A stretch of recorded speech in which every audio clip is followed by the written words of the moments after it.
All right. Hi, everyone. Thank you so much for coming. I'm Amy Lacey with Living Beyond Me, and I have Shawn Wells here.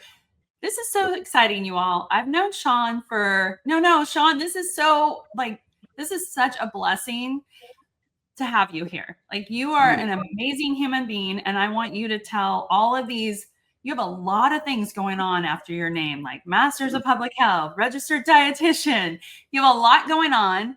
So I want you to tell us what all those things are. But I also just want to say one quick thing about you personally. We met probably in 2016 or 2017. I was just getting started with Cali'flour. You were already considered one of the number one, if not the number one, master formulators in the country or in the world. You were doing a lot with, maybe I shouldn't say the name, but you have formulated thousands of products. You have thousands of patents, maybe hundreds of patents. I don't want to exaggerate. I just remember being starstruck when I met you because you're incredible and you're very generous and very easy to talk to. And I'm so glad that our audience gets to learn from you today. But I do want you to go through, because this is a lot after your name and you've worked hard. And I want our audience to understand how powerful you really are. So can you tell us, beyond Masters of Public Health and registered dietitian, who you are besides the number one formulator in the world? Okay, I will do that. I am a biochemist. I was a chief clinical dietitian for over a decade, working in acute and long-term care. I'm a certified sports nutritionist, and I have a fellow in the International Society of Sports Nutrition, a fellowship, I should say. Uh, as you pointed out, I have 1,200 products that I've formulated, and yes, several hundred patents, and almost 50 unique ingredients that are out there in the world that I've brought to the market.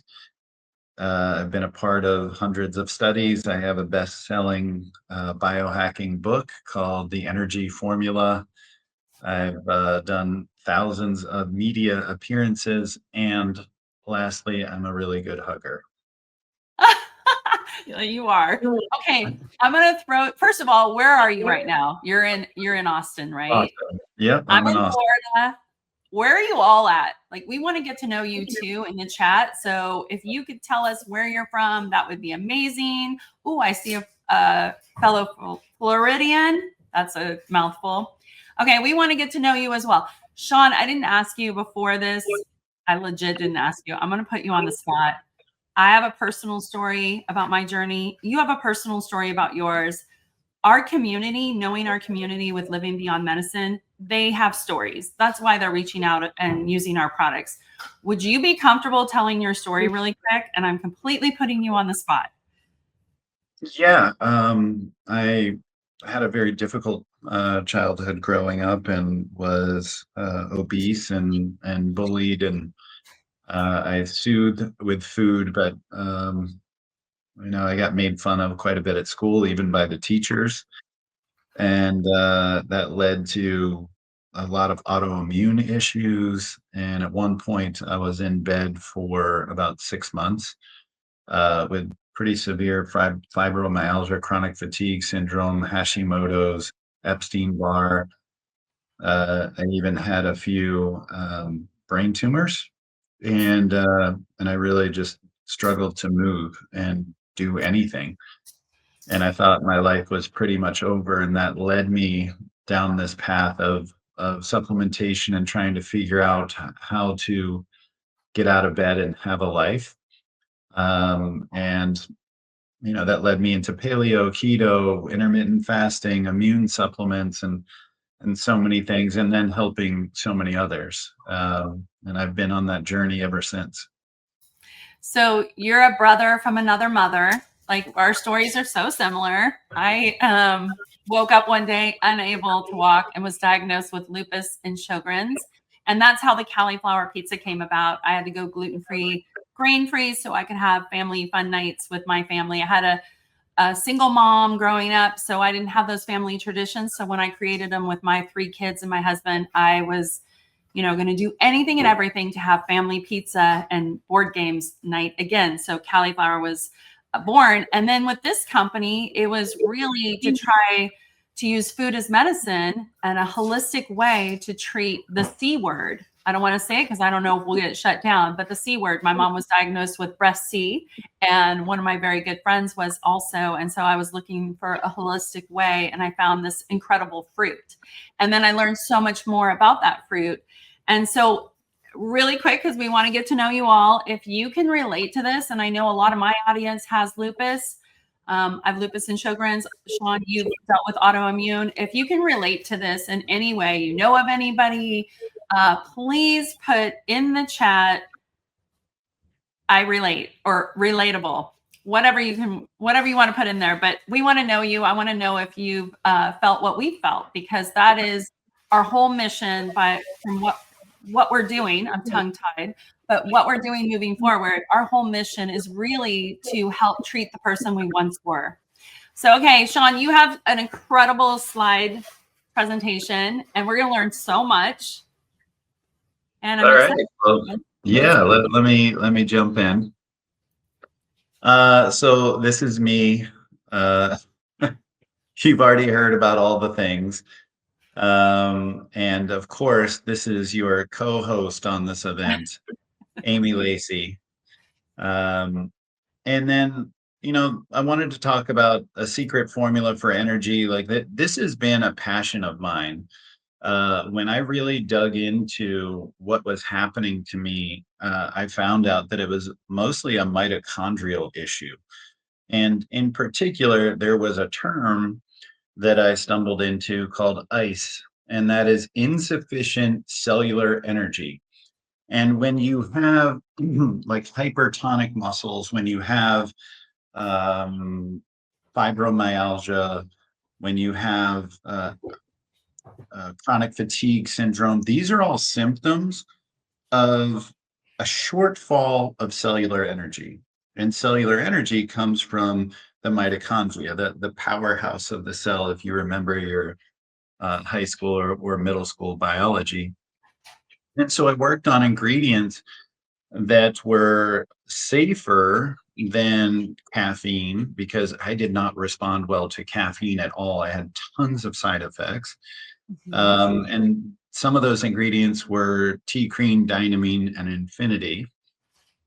And, as a society of abundance, that's great. But we also, in this culture, we still have a lot of issues that kind of lead to this shortfall of energy, or the brain potentially working too hard, or the body working too hard, and us staying in what's called sympathetic nervous system. We kind of stay in that fight or flight or freeze, versus being in parasympathetic, which is rest and digest.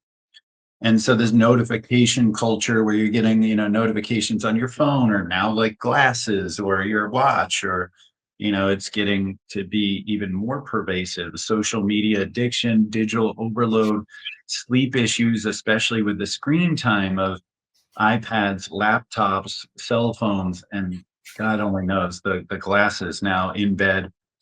The work-life blur. It's, when in my father's generation, he would come home from work and he would still do work. He would, mow the lawn and, do different tasks, but work was over as far as being contactable.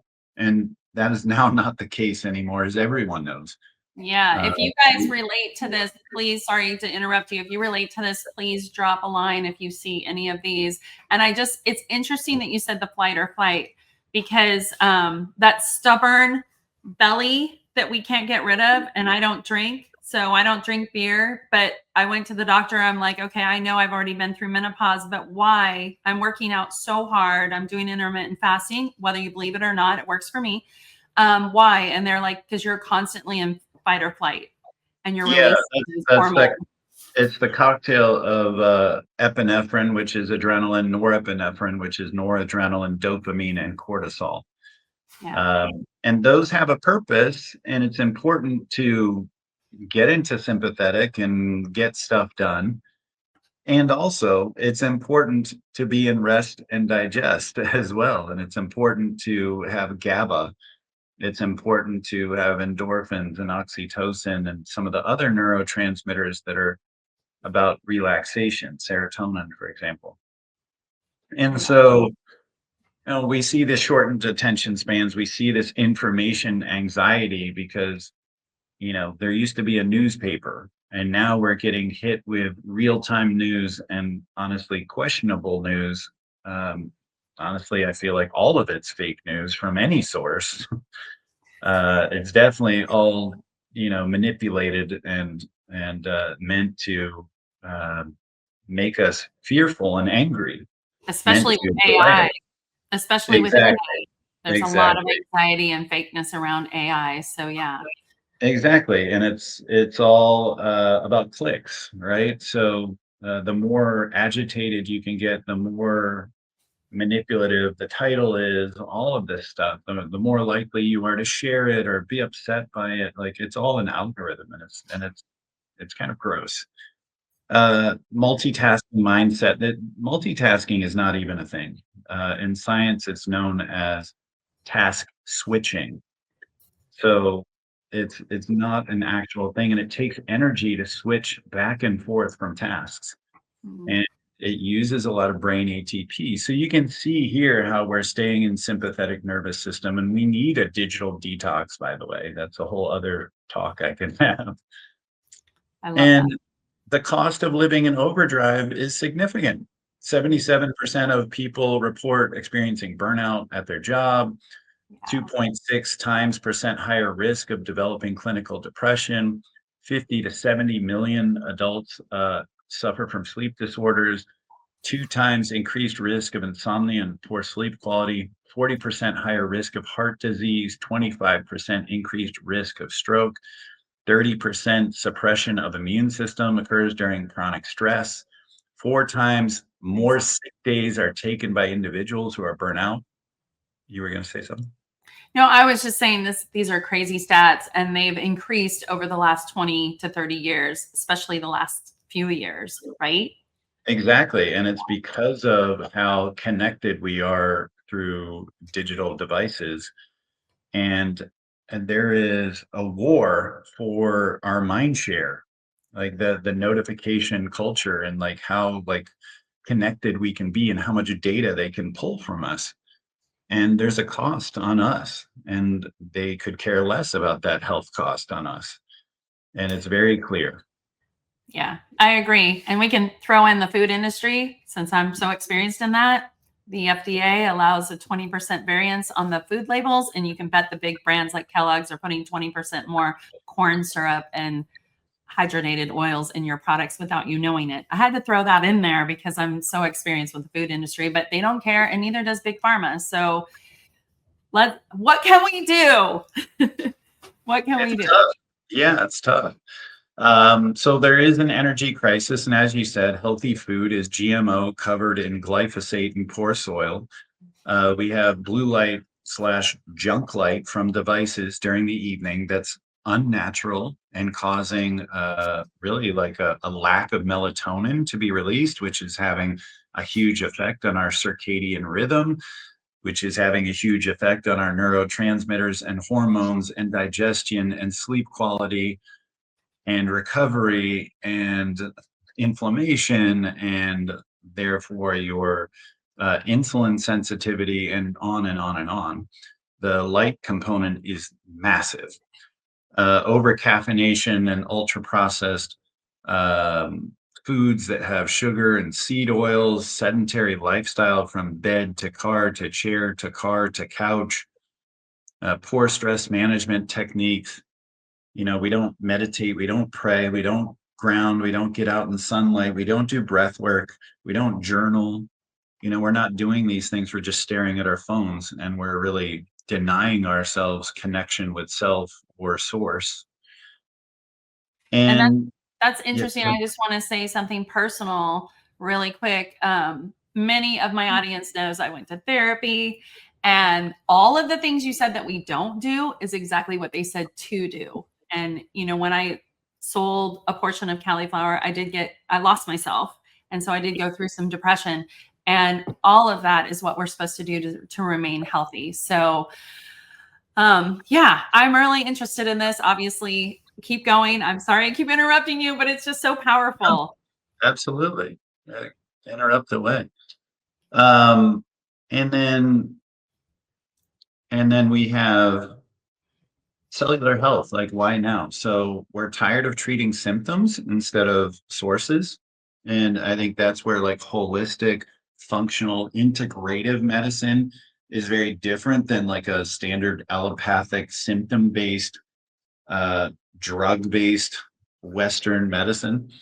So, cells make energy. Energy shapes everything, your focus, mood, recovery. And today, a plain English map, practical steps, quality literacy, like, these are like the steps, right? So a clinical RD and a formulator background, I saw low energy everywhere. And mitochondria equals the body's power plants. When quality control slips, energy and recovery tank is emptied. And the goal is to teach simple levers, like things like sleep rhythm, like your circadian rhythm, or um, intermittent fasting, meal timing. All of this is actually really important for maintaining your cellular energy. So would you say that there was a question on there that I was supposed to answer or ask you, but obviously you answered it. But do you think the mitochondrial health and nutrition is the number one thing that you study the most of, that you talk about the most? Definitely, yeah. I think those two things are absolutely massive. I think nutrition, as we talked about, is something that's slipped dramatically with GMO foods, with the glyphosate, with soil that's highly depleted, with microplastics and nanoplastics, and our exposure to thousands and thousands of chemicals, from like Glade air fresheners to whatever these products are, like paint and carpets, and Yeah. there's so many chemicals that we're just exposed to that cause a stress that is just unprecedented in history. There's drug compounds that are present in our water besides the micro and nanoplastics. There's heavy metals. There's the soil and plant herbicides, insecticides. All of this is stuff that we're getting exposed to that has no precedence in history. And you're seeing, like, for example, if you look at men's testosterone levels over like the last 50, 60 years, you're seeing it go from around 1200 to around 200. And Wow. what's like, they say like WNL when you look at your labs, and that's within normal limits. Mm. That doesn't talk about what's optimal. So it's just like a lowering level of normal decade after decade after decade. And you're seeing severe endocrine disruption. That means hormone disruption. And that's where we're seeing fertility in men and women drop dramatically. And it's having massive effects on your wellness, on your energy, and certainly mitochondrial energy as well. Like that, all of this is having incredible effects. So, addressing the mitochondria, addressing your nutrition, supplementation. I don't think supplementation is supplemental any longer. I think it's actually quite critical, and it's gone beyond being supplemental. It's interesting too, because you mentioned how important sleep is. I am not here to bash on traditional medicine. I'm married to a physician, and he happens to be board certified in sleep medicine and also otolaryngology. But when talking to him about all of this, I wouldn't call him a biohacker, but he definitely has to go above and beyond his studies and the conferences to learn what is necessary today, besides the quick CPAP or Inspire device or a quick pill. That's what they're learning. But you have to go above and beyond to learn more of these holistic or even supplements to take. preventative reasons. He's treating the cause after. So Yeah. physicians aren't getting that training unless they're doing it themselves. It's very interesting, and sleep is so important. Yeah, Dr. Sachin Panda's data is really great when it comes to circadian rhythm. And if you're someone that's treating sleep disorders and you're not aware of circadian rhythm, then that would be a massive mistake. Yeah, that Also, would. many of these drugs around sleep that are prescribed are depleting the brain of choline and are leading to like very early Alzheimer's. Mm, Pretty dramatic increase in Alzheimer's related to these drugs. So they're actually quite horrible yeah. for the brain. So anyway, so treating people, treating symptoms, this is kind of getting back to that idea of allopathic versus naturopathic kind of medicine. 1 in 7 Americans will experience a substance use disorder. 1 in 5 adults with mental illness. 25% increase in anxiety and depression globally since the pandemic. 39% of adults with depression did not receive treatment in the past year. 131 million people, 66% of all adults in the United States use prescription drugs. 50% of adults have one or more chronic health condition. 25% have two or more. You know, you can really just go to a doctor and just start talking about your life, and they'll find conditions to meet a prescription for you. Absolutely. So, it is a frustrating time on a number of levels. So 85% of diagnoses are associated and associated complications are preventable through addressing lifestyle factors and root causes rather than merely managing symptoms. So I just want to like hold up here and think about this. So 85% of the things that you would be diagnosed with could be addressed through the lifestyle factors and the root causes better than managing symptoms. And that should be completely logical and make sense. And yet, what are we doing in Western medicine? We're just managing symptoms. Right. We're And a lot of rarely people, addressing root causes. sorry, and a lot of women, especially around my age, I'm hearing it, are having hormonal changes and seeing it in their body. And I want you to drop a yes in the chat. Be brave here because you're going to learn how to manage this, because just like this is preventable, so are the hormonal changes in your body. They're not preventable, but how you manage them versus just getting a pill is preventable, or a hormone patch. And I don't want to go down the rabbit hole of hormones, but drop a yes in the chat if your body is having hormonal changes, and keep going because this is so good. So interesting. So, I'm actually really, I'm in fear mode right now. So I can't wait to see how we can help. so Uh-oh. there's the intention gap or the energy crisis. So only 1 in 10 hits the fruit and vegetable targets. About 1 in 3 sleeps more than 7 hours, and there's a number of factors that come up when you sleep less than 7 hours, with inflammation, with insulin sensitivity, with Alzheimer's like symptoms, with insufficient cellular energy. There's so many things that come up when you sleep less than 7 hours. Fitness, your VO2 max declines about 10% per decade if untrained. And 1 in 3 adults has prediabetes, and most don't know it. We tend to care for ourselves, and then life happens. Yeah. So the mitochondrial theory of aging equals, I believe, for the most part, is your mitochondria quality and the quality control. It's not just getting old. So with age, there's more damaged mitochondria. There's less ATP. That's that cellular energy that the mitochondria make. There's more oxidation, oxidative stress.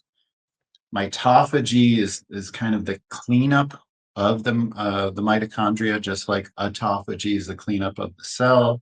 It's kind of like the vacuum cleaner that goes into the mitochondria or the cell. And biogenesis is the creation of new mitochondria. So mitochondrial biogenesis is the creation of new mitochondria. And that's really important. You want to have more mitochondria to have more energy. So if you have less mitochondria and the mitochondria you have are damaged, that's a double whammy. That's really, really bad. So what's actually happening then when people feel less energy with age? Like what's actually happening with the mitochondria? Yeah, so this is where there's more damage, there's more oxidative stress, there's less mitochondria, there's less of that cleanup of the mitochondria, the mitophagy. And so what we need to do are move those levers that help, like sleep, high intensity interval training, like circadian rhythm with your meals. By the way, eating too late, especially if you have an aura ring, you know this, eating too late and certainly drinking like later in the day or having caffeine later in the day will all disrupt your circadian rhythm. Also, junk light later in the day disrupts your circadian rhythm. Try and expose yourself to less light or wear those blue light blocking glasses. Electrolytes for hydration. These are very simple things to do. And so you got to fix the engine before adding the premium gas, right? So this is really important with what I'm talking about. I love that analogy. And so, just moving along here, this is essentially everything that I said summarized. And stress is interrupting your immune system. So your immune system is not working well with age, with that lack of sleep, with the mitochondria not functioning as well. 73% experience psychological symptoms of stress. So if the body is stressed, the brain is stressed. You have less emotional resilience. 35% of workers say their boss is a significant cause of stress. 77% of adults regularly experience physical symptoms of stress. 1.1 to 1.6 times increased risk of incidence of coronary heart disease and stroke. It suppresses the immune system. You're more susceptible to infections. 32% of women and 25% of men report an increase in stress over the past 5 years. So stress is at an all-time high. And whether it's stress psychologically affecting your body or the body stress affecting your psychology, they're really interchangeable. Mhm. That makes sense. And so I'll just move quickly through here. Just the immunity is really important. And this is where having vitamin, polyphenol rich foods and hydration are really going to matter.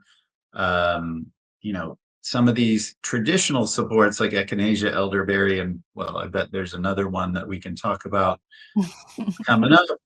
But it goes beyond boosting, right? So and it's not just antioxidants. There's different levers. So there are antioxidants that are important for oxidative stress, but there's also other things that are happening. And sometimes when you take antioxidants, you can take too much and they actually have a pro-oxidant effect. Or you take them at the wrong time and it can prevent adaptation. Like if you take antioxidants around your workout, it's preventing the signaling that's important that you actually want the breakdown and the damage, right? So that So you I have. want to ask you a question because I put it up here because I think when people think of cellular health, they're thinking antioxidants. But I want for our community to know what's the difference between ananaceous acetogens and how do they differ from classic antioxidants?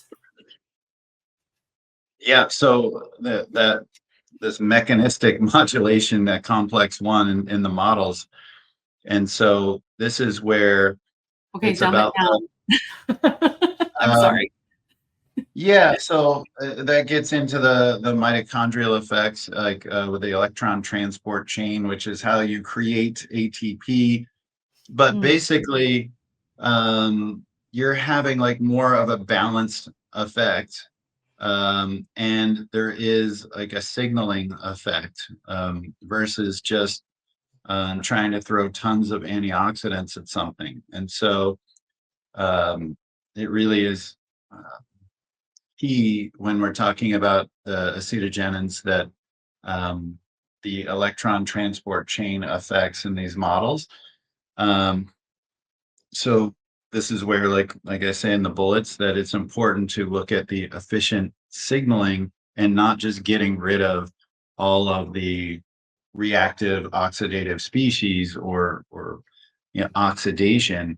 You don't want to just take oxidation to zero because there's signaling that's important, there's adaptation that's important.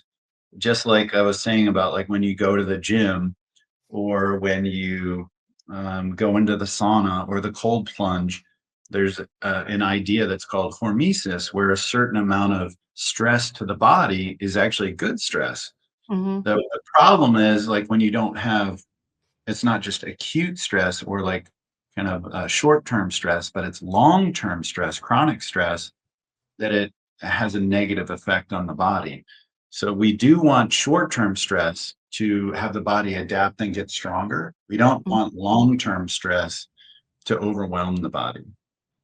How many of you cold plunge? Because that's like a new thing. And I've met a I bunch love of people that have invented cold plunges. We just have a trough in our backyard. But how many of you drop in the chat if you cold plunge? I love it personally. So sleep troubles, like I said here earlier, and I'm someone that's fought insomnia and fought using Ambien and Lunesta and Unisom and Tylenol PM and all these things, and they're absolutely terrible for you. They are. Um, Even what are your thoughts on melanoma? And also, what are your thoughts on too much sleep? were you saying melatonin? Is that- Melatonin. I said melatonin. I'm thinking cancer. Sorry, my bad. Melatonin. Um, Thank you. yeah, And also your thoughts on, because I just read an article that if you have chronic, if you sleep over 9 hours daily, your heart disease, your percentage of heart chance of getting heart disease increases dramatically. So I'm just curious on your thoughts on both of those. Melatonin. yeah. So melatonin, I do think a low dose of melatonin could be good, given that um, you know, there is a certain crowd that would say exogenous, meaning like outside of the body, supplemental melatonin, may interfere with your own endogenous or in the body production of melatonin. There's a small chance of that being true, but I really feel like because we're exposed to so much junk light, we're eating so late because Mhm. we have so much endocrine disruption, because we're using so many devices, the chance of us releasing and we're not getting red light at night. We're supposed to be, exposing ourselves to sunrise and sunset naturally. We're supposed to be outside. And these things just aren't happening. And so we're getting fluorescent light. We're not seeing that red light. We're eating really late at night. We're getting devices in our eyes directly, very bright devices. The chance of you getting optimal melatonin released is very low. And so I would find like kind of that minimum effective dose of melatonin and just see where that is. And, some people have weird dreams or, maybe disrupted sleep. It's important to initiate sleep, not to get mega doses to keep you asleep. Um, so I would look to like, 300 micrograms to 1 milligram versus kind of the 5 to 10 milligram doses. So I do like the idea of a small dose of melatonin. And then when it comes to oversleeping, I do agree. It depends. Like I think an athlete, a pro bodybuilder or someone like that, a child could sleep 9, 10 hours. Mhm. A typical adult, that would, once you get to past 9, that's probably too much. And with the data that you're pointing to. Okay, are you guys drop a heart if you guys are starting to see ways that you can help yourself?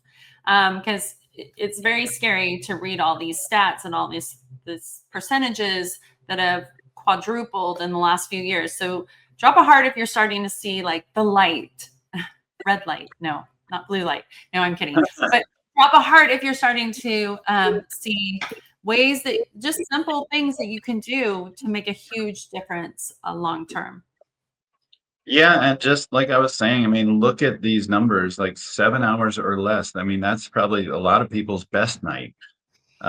Increases mortality risk by 12%, and it actually, for every hour, goes up about 10%. So, um, and then 6 hours or less doubles diabetes risk. So that's huge. Like, it's That is actually, essentially like, similar to insufficient cellular energy that I was talking about before, that happens with the neurons, the brain cells, and they become insulin resistant when they don't get enough sleep. And essentially, you get what's called type 3 diabetes in the brain acutely when you don't get enough sleep. And type 3 diabetes is Alzheimer's. So you're effectively, when you undersleep, experiencing Alzheimer's acutely. And then if you're chronically undersleeping, you're essentially you have Alzheimer's. Yeah, so So type 3 is something I just learned about just a few years ago. And also type 2 diabetes, we never saw it in children. And when I created Cali'flour, I started meeting type 2 diabetics that were children. So drop in the chat if you've ever heard of type 3 diabetes, because that's fairly new terminology, right? exactly, yes. Um, and then sleep plays a significant role, like I said, in almost every system of the body. I mean, if there's one thing that I could tell you that like to really optimize here, it's sleep and really think through um, what you're doing around sleep. It's absolutely critical, and I think like there's kind of warfare on sleep. Get your devices out of the bedroom for sure. Like it's also affecting intimacy and sleep quality and a number of things, and certainly like you're getting into sympathetic nervous system as you're supposed to be winding down, you're blocking melatonin, like all kinds of things. So inflammation is going up, insulin resistance is going up, pain is going up, you're getting hormone imbalances or endocrine disruption, like having a huge effect. Yeah, for So sure.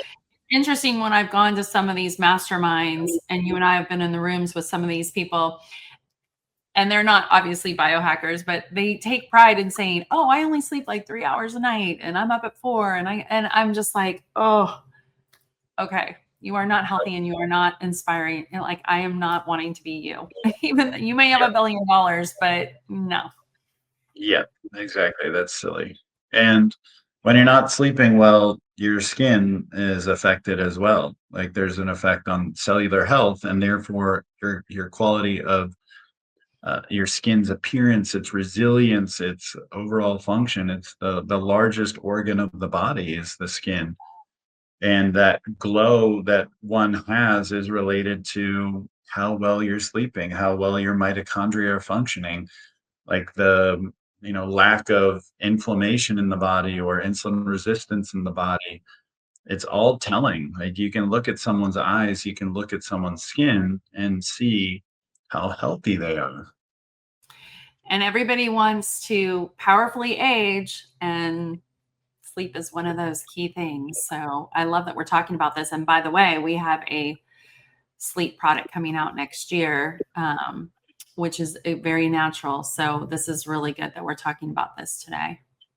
Yeah, and along these lines of healthy cells is going to be the free radicals that are attacking the cells, and you can see like a cell with oxidative stress and what an antioxidant could do, like Soursop, at capturing these unpaired electrons, these free radicals that are damaging healthy cells, including skin cells.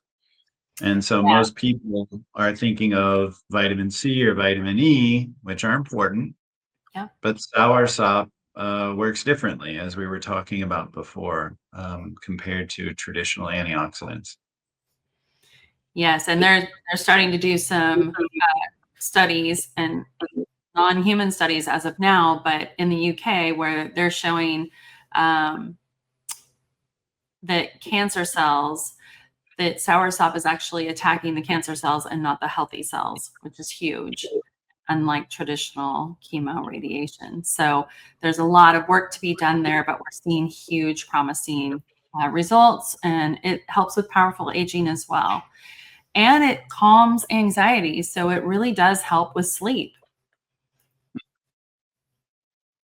And so the daily cellular support with nature's antioxidant powerhouse, Soursop.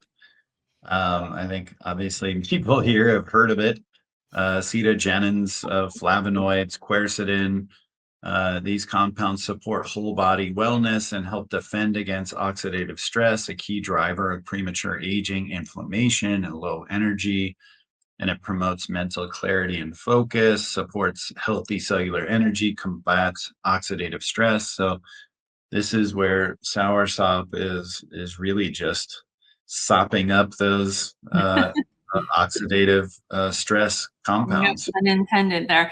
Well, I mean, you and I are both, I mean, the reason why I created this product was really hard to get the fruit, and a piece of fruit was like $30. And, you know, sometimes it would come and it was edible, and sometimes it was already spoiled. But you and I are both like, we were on a mission when we got sick to combat inflammation. That is like the key. And you just talked about all of that. And so when I got the fruit, it was for my mom, who was diagnosed with breast cancer. I'm just going to say the word. She was diagnosed with breast cancer, and I was trying to find a more holistic way. But in the meantime, I was drinking the smoothies as well, and I saw my inflammation dramatically decrease. And so that's key. That's key to everything you're talking about, is getting that inflammation down. And if we don't sleep well, inflammation, if I have a bad night's sleep, the next day I am puffy and swollen. So it's really key. And I'm just such a believer in this powerful fruit that's been around for 700 years, but in the United States, it's not readily available. And then you add echinacea and, you know, a few other things that help build the immune system. It's just a powerful, powerful product. And elderberry. Yep, I love elderberry. I've used that for years. Turmeric. It's a lot of powerful. Yeah.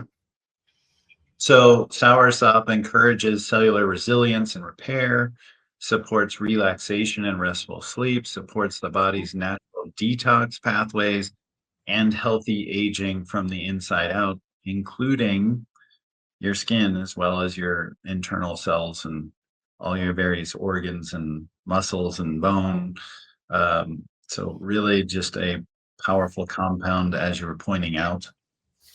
Yeah, and I would love people to drop in the chat, because, you know, before I discovered Soursop, honestly, I never took any kind of daily supplements. I was kind of anti-supplement conspiracy theory. They're all junk. And I know you have some thoughts on that because of the podcast you did about Amazon, which I hope we're going to go into that. I'm not sure if that's on your slides, but a quick poll, drop in the chat if you take supplements daily, sometimes, or not at all. So yes, daily, sometimes, or not at all.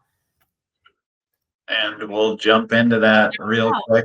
As kind of the last piece here is I want you to be able to buy quality supplements from Amazon if you are going to buy them there, because it can feel like the wild, wild west. So your supplements may be fake. About 15 to 30% of supplements sold online may be counterfeit. 57% of tested supplements bought on Amazon were fake.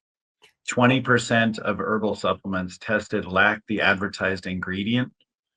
59% of herbal products contain DNA from plant species not listed on the label. Very few supplements are verified by independent labs.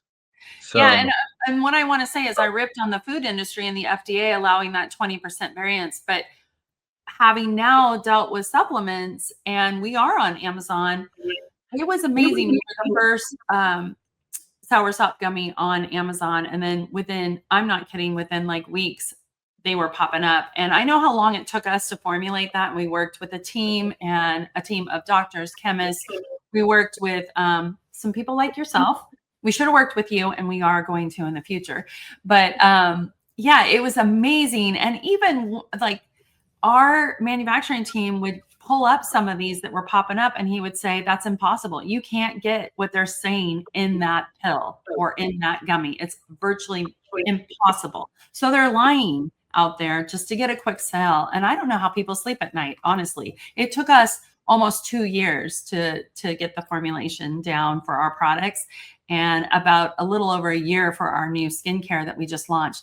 I don't know how people sleep at night, but your podcast you did on this created, like, that went viral. And there's a lot of people that don't understand it. They just trust it. But y'all, there's nobody out there monitoring us. Like, there's nothing Right. out there now. Right. So I would definitely go with, like, I mean, obviously, Beamy, but I would also, go with brands like, Now Foods or Nordic Neutrals or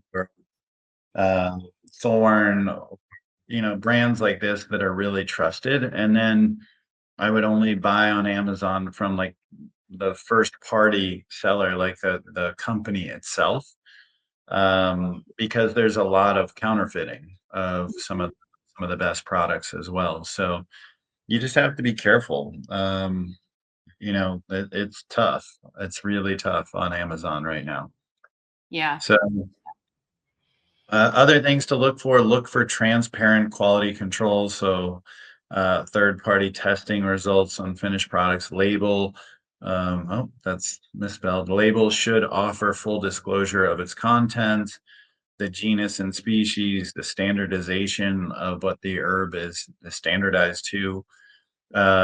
Proprietary blends, just look again for transparency. Beware of kitchen sink formulas that have like 42 ingredients and therefore inconsequential doses. The packaging details matter, like how it's sealed, and if there's things in there to prevent oxidation, and what the packaging material is and all that good stuff. And then, proprietary blends can be, kind of out of control lately. So that's something to look for. And then if it's too good to be true, it probably is. There's no magic bullets. There's when there's weak or no evidence, there's hidden drugs in a lot of products. This is something I didn't mention before. There can be, in some of these like libido products, there could be um, literally like drug compounds in there. There's placebo driven hype. It'll have hundreds or thousands of fake reviews, and crazy claims. And the marketing over the science, it's not personalized. No, there's no quick fixes, and there's loose regulation. So that is us, and I'm here for any questions and all that good stuff. So one of the things I want to know in the chat is, what was your biggest takeaway today? Stick with us till the end because we've got a bonus surprise for you. So type "I'm in," but also type your biggest takeaway. And let's see if we've got any questions coming up yet. And I want to say really quick, thank you so much for taking the time to educate our community, because it is difficult for us to educate, even though we put out a great effort there, but we are also selling a product line. So it's good for somebody that's a third party to come in and talk about all of this, and a trusted person that's a third party. So I appreciate that so much. And thank you so much for being here and taking the time today in Austin. You got it. All right. Let's see. So one of the questions is, what supplement, you named some brands, but what supplement in particular do you recommend for building your immunity? Beyond like the Soursop, of course. Yeah, we have Echinacea elderberry. He told you he loves elderberry. It's a no-brainer. But okay, so we're not here just to sell our products. What else do you recommend? And maybe not just a supplement. There's an ingredient that I brought to market that could possibly end up being a new vitamin. It's being reviewed as a new potential vitamin. It's called ergothioneine. It's present in mushrooms, certain foods, and organ meats, and it's a trace amino acid that actually protects the mitochondria. There's a unique transporter in your body for it. It's really powerful. It's more powerful than glutathione, vitamin C, or CoQ10, and trace quantities. Like it's very tiny doses. It's a really fascinating ingredient. So that would be one of the ones that I would definitely recommend. And then N-acetylcysteine, I like a lot as a promoter of glutathione. It's better than taking supplemental glutathione, which just gets broke down very easily into its amino acids. And so I prefer taking N-acetylcysteine to increase glutathione levels. Okay, that's great. Hopefully you took notes because that's a mouthful. Okay, so if somebody wants to know, and I'm not going to say it exactly how they have it on here, but sometimes when you take a lot of vitamins, you see it in your urine, or your urine smells different. How much of that are we just peeing out? Yeah, that's actually just one B vitamin. That's called riboflavin. It's kind of a misnomer or myth, if you will, that it's all just being teed out, and it's these are the water soluble vitamins anyway. That there's really no damage or harm done. It's really assurance and insurance that you're getting what you need. So um, the thing that I would tell you about B vitamins is to take the methylated forms. It's also called the coenzymated forms of the B vitamins, where your body doesn't have to convert them. And there's a lot of genetic issues at converting them. For example, people may have heard of MTHFR with folic acid. About 40% of the population does not convert folic acid well, yet it's present in cereals and breads and supplements and all kinds of things. It's actually doing more harm than good.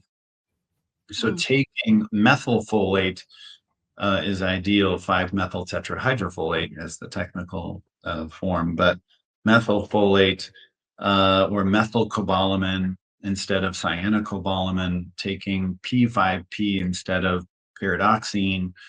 Like you want to get the methylated forms of the B vitamins, and if you're taking like a multi from a Thorne or Life Extension or Designs for Health or pure encapsulations, like the kind of more clinical brands, they're going to have that. Two other quick questions because we have to wrap up. And Shawn, we want you to stay on here for a few minutes after we wrap up, by the way. But two questions. One, can you talk about parasites and parasite cleanses? Interesting. There is some WebMD articles about Soursop and parasites. It was used many years ago to get rid of parasites. I'm curious about parasites and parasite cleanses, and then also magnesium and your thoughts on that and the different magnesium oxide, malate, citrate. Yeah, with parasites, oregano, silver, garlic, um, uh, black seed oil, like some of these things are very common for parasitic cleanses. And And soursop, by the way, and soursop. yep, I'd throw that in there. and so it's one of those things that most certainly, like the more like raw foods you eat, like sushi and um, like raw beef, like steak tartare, some of these kinds of things, you're more likely to have parasites. And I actually am a big fan of those foods. So I am uh, too. I was just going to ask you if you eat sushi. yeah, but it's not uncommon to have parasites from a number of sources, even beyond those. So it's very common to acquire parasites. They can, people probably know about Montezuma's Revenge and Mexican water and those kinds of things, and it's very common. Like I would probably like quarterly do some kind of parasitic cleanse. As far as magnesium in the forms that I would recommend, probably my two favorite forms is magnesium bisglycinate, or it's also known as just magnesium glycinate, where it's an amino acid chelate, like magnesium is combined with glycine. And glycine is essentially a compound that relaxes the body, as does magnesium. So they work very synergistically with each other, and the glycine actually enhances the uptake of magnesium. And there's another amino acid chelate form that I like called magnesium threonate that has good data. The branded name is Magtine, where it's shown high bioavailability in the brain, and seems to have a tonic effect on the brain. And when you're like more relaxed, you can be more in a flow state. So they've shown data that shows improved cognitive function as a result of taking the Magtine.